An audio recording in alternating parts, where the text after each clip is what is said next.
अस्सलाम वालेकुम नाज़रीन, आप देख रहे हैं ज़ीशान सैयद यूट्यूब चैनल। नाज़रीन, आज बात करेंगे कि 26वीं आईनी तरमीम है क्या चीज़?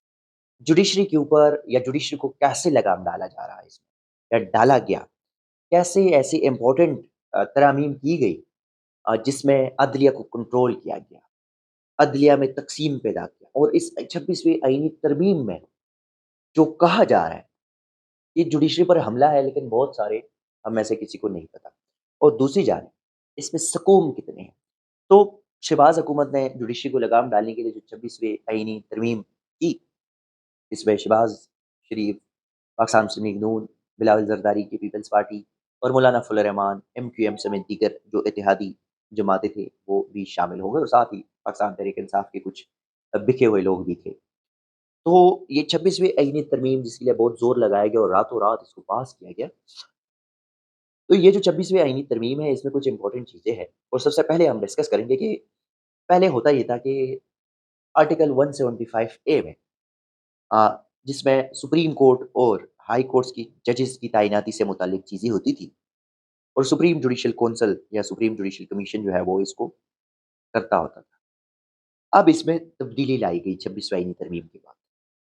मसलन जो सुप्रीम जुडिशियल कौंसल की जो तश्कील नौ है, चीफ जस्टिस, बेंचेस, जजेस की तैनाती से मुताल्लिक ये फैसला करेगा और इस कमीशन के 8 अफराद होंगे। 8 अफराद में से 4 अरकान पार्लियामेंट और 4 सुप्रीम कोर्ट के जजेस होंगे। अब जो 4 अरकान पार्लियामेंट है, उसमें 1 मेंबर कौमी असम्बली और 1 सेनेटर, इनका इंतखाब वज़ीर-ए-आज़म पाकिस्तान करेगा और 1 एमएनए और 1 सेनेटर का इंतखाब अपोज़िशन लीडर करेगा और 4 ये होंगे, 4 इसके साथ-साथ सुप्रीम कोर्ट के जजेस होंगे। अब दूसरा ये इसमें अब जो इसमें तब्दीली की गई, ये चलता आ रहा है, तो पहले ये होता था कि चीफ जस्टिस की तैनाती पाकिस्तान में ऑटोमैटिकली हो जाती। जैसे ही चीफ जस्टिस सुबकदोश हो रहे थे, तो सीनियर टॉर्नी जज खुद ब खुद चीफ जस्टिस बनते थे और बगैर किसी कंट्रोवर्सी के ये मामलात चलते रहते थे।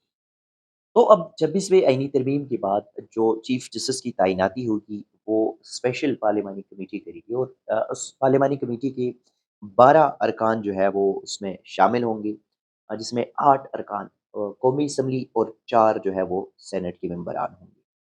साथ-साथ सुप्रीम जुडिशियल कमीशन 3 सीनियर जजेस के नाम भेजेंगे उस पार्लियामानी कमेटी को और फिर वही पार्लियामानी कमेटी इन 3 सीनियर जजों में से किसी एक जज के नाम की सिफ़ारिश जो है वो करेगी। उसके बाद जिस नाम की सिफ़ारिश होगा वो नाम वज़ीर-ए-आज़म पाकिस्तान की तरफ जाएगा और फिर वज़ीर-ए-आज़म पाकिस्तान एक समरी नोटिफ़िकेशन सदर को भिजवाएगा और सदर जो है वो उसपे दस्तखत करके अप्रूवल करके और गज़ेटेड में फिर पब्लिश करने के लिए दोबारा एक समरी तैयार करके साइन करेगी। उसके बाद जो दूसरा इसमें इम्पोर्टेंट मामला है वो है 191 ए, आर्टिकल 191 का इज़ाफ़ा किया गया। ये पहले नहीं था, अब इसमें इज़ाफ़ा किया गया और उसमें ये है कि जो आईनी बेंचेस की तश्कील होगी, मतलब इनकी कोशिश थी 26वीं आईनी तरमीम में कि हम अलग से आईनी अदालतें बनाएँ। लेकिन उसपे मौलाना फजल रहमान बड़ा डट गए, फिर पाकिस्तान तहरीक इंसाफ भी डट गए, फिर जो सियासी जमातें हैं जिन्होंने ये कोशिश की थी, उनमें भी से अंदरूनी खाना बताया गया कि भाई ये वाले मामलात ना कर, इसका बड़ा नुकसान हो सकता है। तो फिर उन्होंने जब ये 26वीं तरमीम की, इसमें बहुत सारी चीज़ें ऐड की और ये साथ-साथ आर्टिकल 191 ए को भी शामिल किया गया, इसका इज़ाफ़ा किया गया। और अब इस आईनी बेंचों की तश्कील जो होगी, इसका काम सिर्फ़ और सिर्फ़ आईनी केसेस सुनना और इसकी तशरीह करना होगा और इन बेंचेज़ में जजेज़ के मुद्दत का और सुप्रीम का जो जजेस की तैनाती और उनकी मुद्दत का जो फ़ैसला है, वो सुप्रीम जुडिशियल कमीशन करेगा। और ये भी आपको बता दूँ कि इस वक़्त चीफ जस्टिस ऑफ पाकिस्तान भी चीफ जस्टिस यहिया आफरीदी है और जो चीफ है वो भी सुप्रीम जुडिशियल कमीशन का चीफ जस्टिस चेयरमैन भी वही हो गया।